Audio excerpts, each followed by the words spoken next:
दोस्तों, अगर आपकी किस्मत ने अब तक आपका साथ नहीं दिया, अगर हर बार मेहनत करने के बाद भी हाथ खाली रह जाता है, तो इस वीडियो को एक पल के लिए भी स्किप मत करना, क्योंकि आज हम आपको बताने जा रहे हैं सावन के आखिरी सोमवार यानी 4 अगस्त को किया जाने वाला ऐसा गुप्त उपाय जो केवल कुछ गिने चुने साधकों को ही ज्ञात है। ये उपाय आपकी किस्मत की दिशा बदल सकता है, गरीबी मिटा सकता है, कर्ज से छुटकारा दिला सकता है और जीवन की हर बड़ी समस्या को जड़ से समाप्त कर सकता है। लेकिन ध्यान रहे, पूरी जानकारी तभी मिलेगी जब आप वीडियो को अंत तक ध्यान से देखेंगे।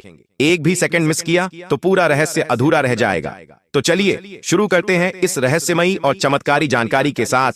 हर हर महादेव, AUM नमः शिवाय। 4 अगस्त सावन के आखिरी सोमवार को शिवलिंग से चुपचाप उतार लें ये चीज। हम आपको बताने जा रहे हैं ये गुप्त बात। ये कोई साधारण जानकारी नहीं, बल्कि एक गुप्त रहस्य है जो बहुत कम साधकों को ही पता होता है। वो रहस्य जिसे जानने के बाद आपके जीवन की दिशा ही बदल जाएगी। ये वही रहस्यमयी चीज है जिसे सावन के महीने में शिवलिंग से उतारकर घर लाने वाला व्यक्ति गरीबी से अमीर बन जाता है, कर्ज में डूबा व्यक्ति तरक्की की बुलंदियों को छू लेता है और बच्चे, नौकरी और शादी जैसी बड़ी बड़ी समस्याएं भी बिना किसी बाधा के हल हो जाती हैं। कई लोगों ने इसे आजमाया है और उनकी जिंदगी चमत्कारिक रूप से बदल गई है। अब आपके पास भी यह मौका है।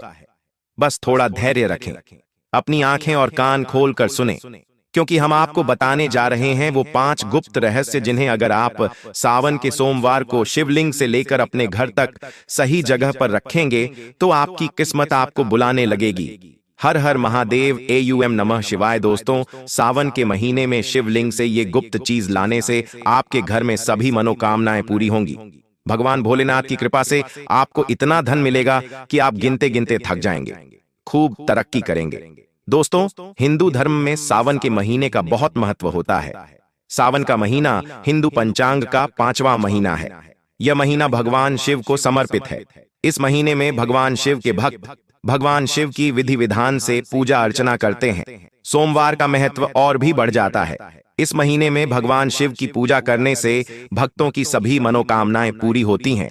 धार्मिक मान्यताओं के अनुसार सावन के महीने में भगवान शिव और माता पार्वती की विधि विधान से पूजा करने से भक्तों की मनोकामनाएं पूरी होती हैं। इसके साथ ही सावन के सोमवार का व्रत रखने से भगवान भोलेनाथ की विशेष कृपा प्राप्त होती है। दोस्तों, इस बार 11 जुलाई से सावन का महीना शुरू हो गया है और 9 अगस्त को समाप्त होगा। इस सावन महीने में 4 सोमवार व्रत पड़ेंगे। पहला सोमवार व्रत 14 जुलाई को, दूसरा सोमवार व्रत 21 जुलाई को, तीसरा सोमवार व्रत 23 जुलाई को, चौथा सोमवार व्रत 43 जुलाई को होगा, 21 जुलाई को, तीसरा 28 जुलाई को और चौथा सोमवार व्रत 4 अगस्त को है। कहा जाता है कि सावन के इस महीने में अगर कोई भी व्यक्ति भगवान भोलेनाथ की थोड़ी सी भी पूजा अर्चना कर ले तो उसके जीवन की सभी मनोकामनाएं पूरी हो जाती हैं। उसके जीवन के सभी कष्ट समाप्त हो जाते हैं और धन धान्य का आगमन होने लगता है। भक्तों, आगे का वीडियो शुरू करें उससे पहले भगवान भोलेनाथ के भक्तों के इस वीडियो को लाइक करें और सच्ची श्रद्धा से कमेंट बॉक्स में लिखें ताकि भगवान भोलेनाथ का आशीर्वाद सीधे प्राप्त किया जा सकता है।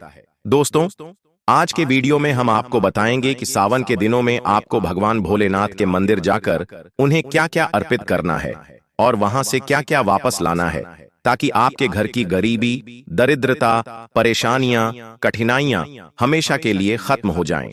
वहीं दूसरी ओर आपके घर में सुख, समृद्धि, खुशहाली और समृद्धि आती है। ध्यान रहे दोस्तों, सावन महीने का इंतजार रहता है। हर व्यक्ति ऐसा इसीलिए करता है ताकि उसे भगवान भोलेनाथ की कृपा मिल सके। ऐसा कहा गया है कि देवों के देव भगवान भोलेनाथ अगर किसी व्यक्ति पर कृपा कर दें तो उस व्यक्ति का काल भी कुछ नहीं बिगाड़ पाता।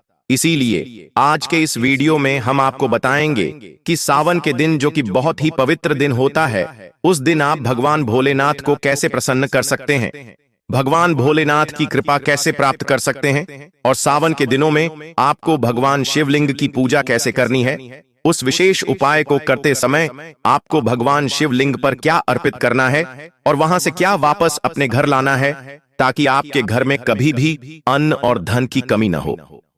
देखिए दोस्तों, आपके जीवन में कितनी भी बड़ी समस्या क्यों ना हो, कितनी भी बड़ी समस्या क्यों ना हो, मान लीजिए आपके जीवन में धन की समस्या है, मान लीजिए आप नौकरी पाने के लिए बहुत परेशान हैं। आपके दुश्मनों ने आपको घेर रखा है। आपको संतान प्राप्ति नहीं हो पा रही है। तो एक बात का ध्यान रखिए दोस्तों, सावन का पावन दिन ऐसा दिन है कि अगर कोई भी व्यक्ति थोड़ा सा उपाय कर ले, भगवान भोलेनाथ की सीधी पूजा कर ले, तो उस व्यक्ति की कितनी भी बड़ी मनोकामना क्यों न हो, कितनी भी बड़ी परेशानी क्यों न हो, वह समाप्त हो जाती है और उसकी मनोकामना पूरी हो जाती है। दोस्तों, मान लीजिए आपके ऊपर कोई दोष है, जैसे वास्तु दोष, शनि दोष, प्रकृति दोष। अगर कोई दोष है या कोई भी दोष है तो आपको सावन सोमवार को थोड़ी सी पूजा करनी है और आपका दोष समाप्त हो जाएगा।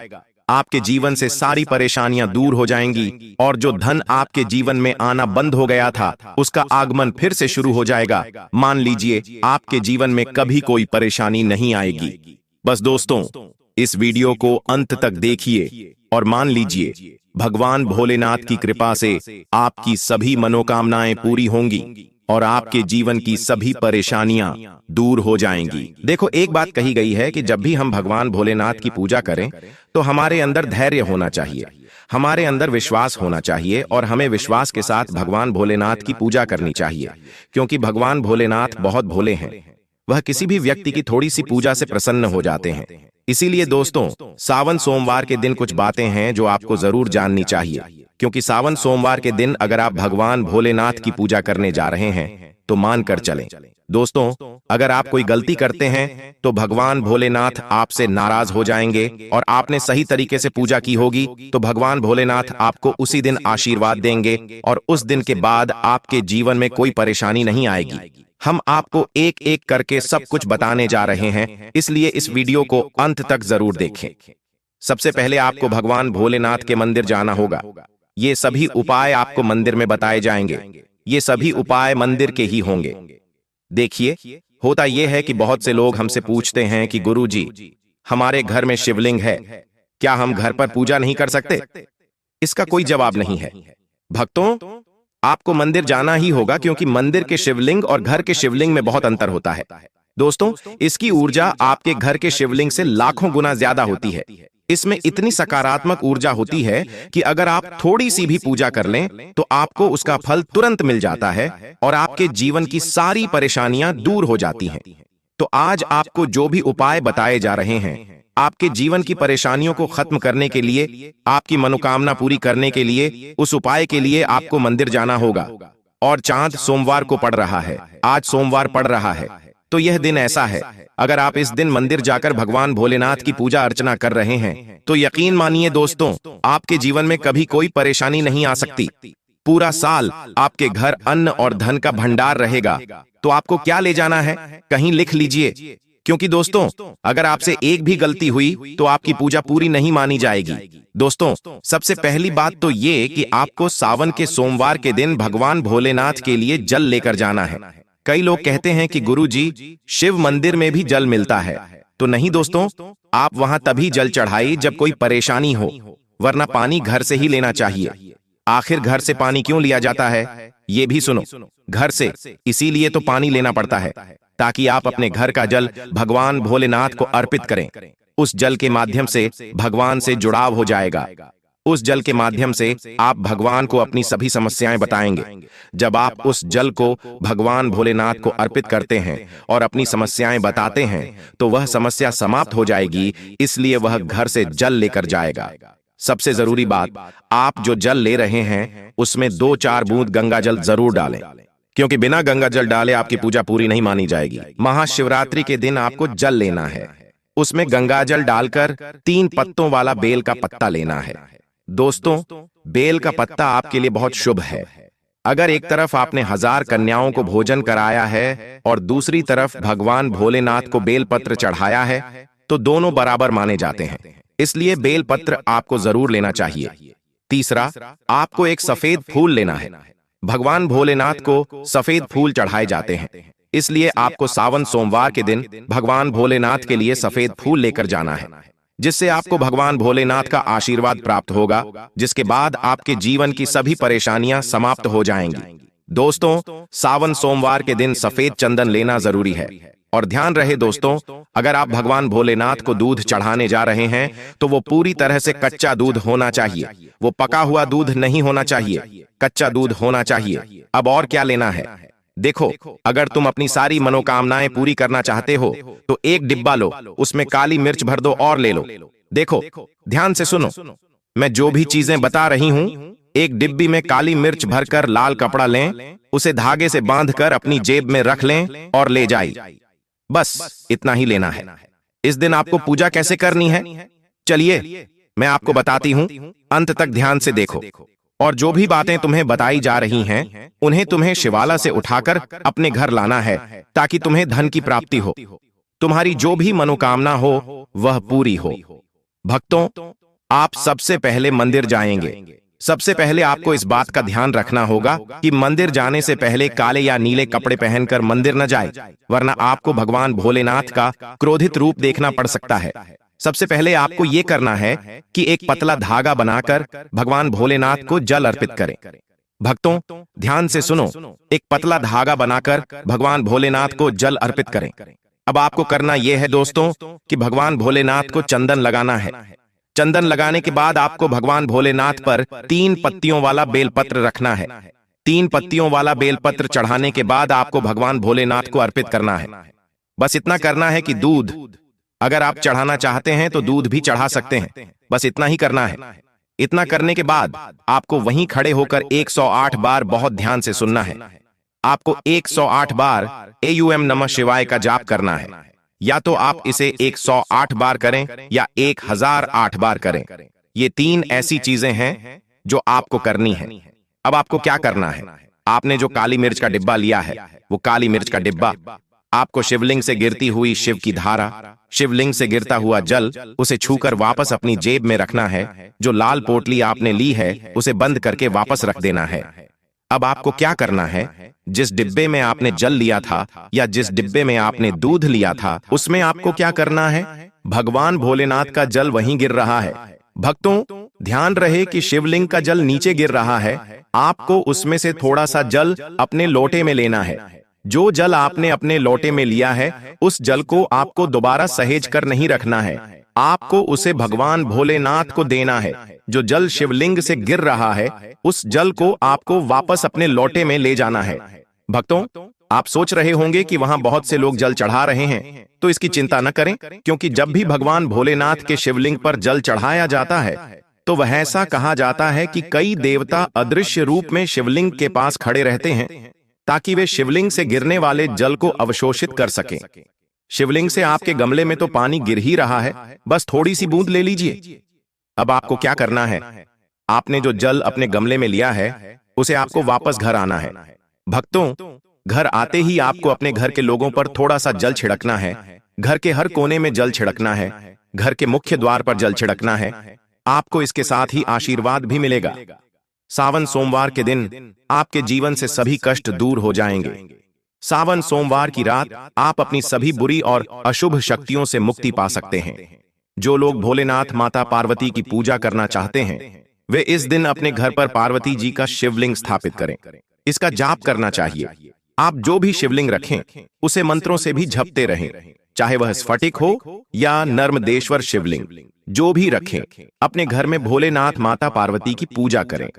एक लोटा जल चढ़ाने के बाद, क्योंकि मंदिरों में बहुत भीड़ होती है और सावन सोमवार के दिन तो ये भीड़ बहुत ही खूबसूरत लगती है। हर कोने में शिव भक्त मौजूद होते हैं। अगर आप मंदिर नहीं जा पा रहे हैं या ठीक से जल नहीं चढ़ा पा रहे हैं, तो आप घर पर ही शांति से पूजा कर सकते हैं। गन्ने का रस, पंचामृत, इस दिन आप भोलेनाथ की पूजा कर सकते हैं। दूध, दही, घी, शहद, चीनी, इन सब से पंचामृत बनाकर पूजा करें। दोस्तों, फिर आप भोलेनाथ का श्रृंगार कर सकते हैं। चंदन चढ़ाओ, अक्षत चढ़ाओ, जनेऊ चढ़ाओ, थोड़ा सा चंदन का इत्र, क्योंकि चंदन का इत्र शिव और शंभू को विशेष प्रिय है, तो आप चढ़ाओ। उनके प्रिय पुष्प अर्पित करें। उन्हें अंकारा की माला पहनाएं। मित्रों, गन्ना, कमल, गुलाब, बेल के सफेद पुष्प अर्पित करें। यह फूल उन्हें बहुत प्रिय है। इसे अर्पित करें और 5 बेल के पत्ते जरूर चढ़ाएं। इस दिन चाहें तो या जो भी बेल के पत्ते आपके पास हों, उन पर श्री श्री लिख सकते हैं या एयूएम नमः शिवाय लिख सकते हैं या राम राम लिखकर चढ़ा सकते हैं।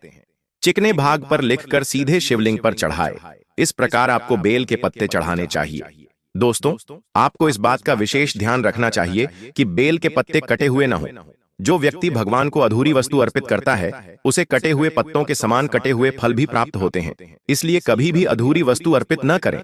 दोस्तों, कहते हैं कि जब भोलेनाथ ने विष अपने कंठ में धारण कर लिया था, तब आदि शक्ति मां के कहने पर देवताओं ने भांग, धतूरा, बेल के पत्ते आदि भगवान को अर्पित कर दिए थे।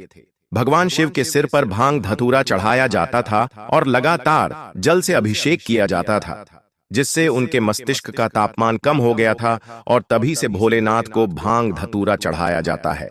और बहुत भोलेनाथ के भक्तों में बहुत कम लोग जानते हैं कि शिवलिंग पर भांग, धतूरा इसीलिए चढ़ाया जाता है।